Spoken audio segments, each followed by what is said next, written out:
Go ahead, question for Jared. Any of the day-to-day guys good to go today? They are not.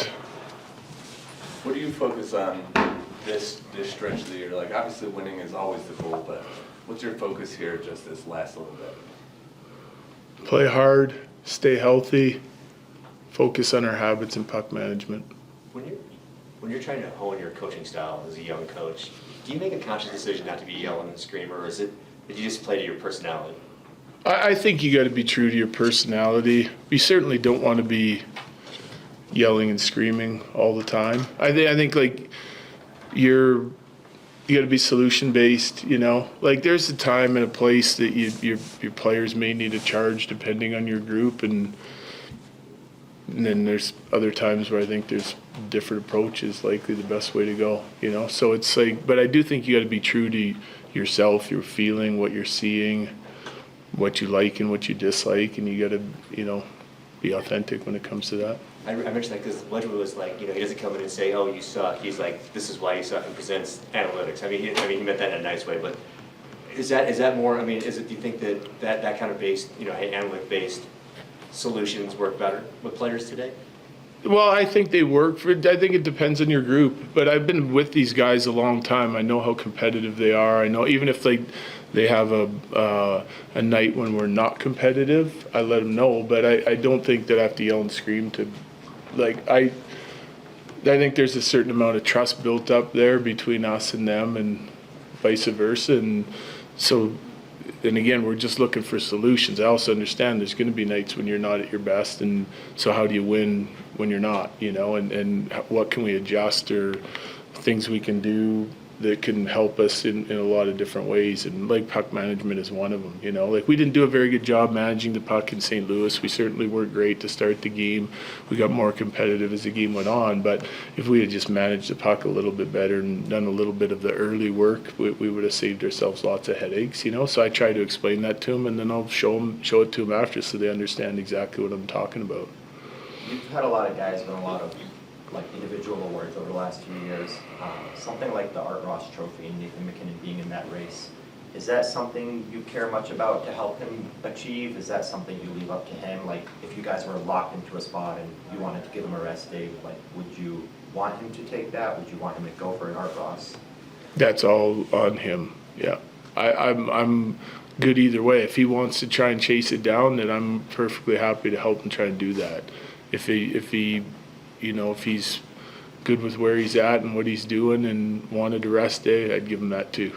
You know, like he's the one that's got to play the game and be at his best come a week from now and every night really. And so I trust the player on that, especially when I have a relationship with him like I do with Nate. With that, Nate takes a lot of maintenance days and stuff like that. He works on his own and optionals. Especially recently, he hasn't gotten on the ice a lot. Is that more a product of what you were just saying, it's this time of year and he wants to be fresh, or is that everyone's dealing with a little bit of something this time of year and sometimes you need time off? It's his routine to be fresh. Yeah, and I think like that's sort of evolved over Nate's career year to year. Like we get to this point in the year, for the last handful of years, he hasn't seen the ice a lot. I think he started that earlier this season, and I'm fine with it. You know, like you get to a point as a team where, you know, you've worked on your game. There's lots of hard practice days throughout the course of the year because you're trying to get your team where you want it to be. And there's always improvements to be done, but there's many different ways to improve, right? Like you can improve having an analytics meeting and understanding where your team's at and where your team needs to improve. You can follow it up with video sessions. Guys work on their own, you know, on their skills. There's days to have like good team practices, but I also think there's guys that can benefit more from not being on the ice and getting a lift in and this and that. So we've left like a lot of morning skates have been optional this year. A lot of guys have their workout routines in the morning. Not that they didn't before, but they're more personalized. Using those as strength training days depending on our schedule. And when guys need to get on the ice, they do. And like you're kind of just maintaining and honing in on specific details that sometimes are hard to just put into a practice plan. Like what I thought the team had a really good practice the other day. We did some 5-on-5 work. I think that benefited a lot of guys, including Landy. And Nate didn't need to be a part of that. What do you want to stacks up against Vegas's? Well, they're going to be a team that's got to be reckoned with on this side come playoff time. I don't know that I'm comparing our team tonight against their team overall and taking anything out of it. I just want us to go play hard with good habits. Good. Wedgewood going tonight? Wedgewood's going today, yeah. Thank you. Thank you. Thank you.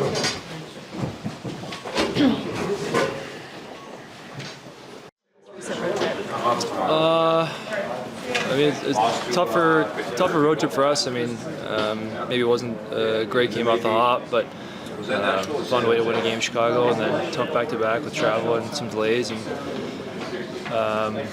time change, and a good showing by us on the second half of back-to-back, which isn't always easy. So resilient group, strong group in terms of just sticking with it. And then in St. Louis, obviously a tough game. Got down early, but battled back to try to give ourselves a chance. Disappointing result, but did some good things. St. Louis did a lot to limit things offensively. What can you take away from that to try and open up the game a little bit? Yeah, I tried. I thought power play in the first, I thought we had quite a few looks and shots. Didn't get one to kind of away. I felt like one of those days where we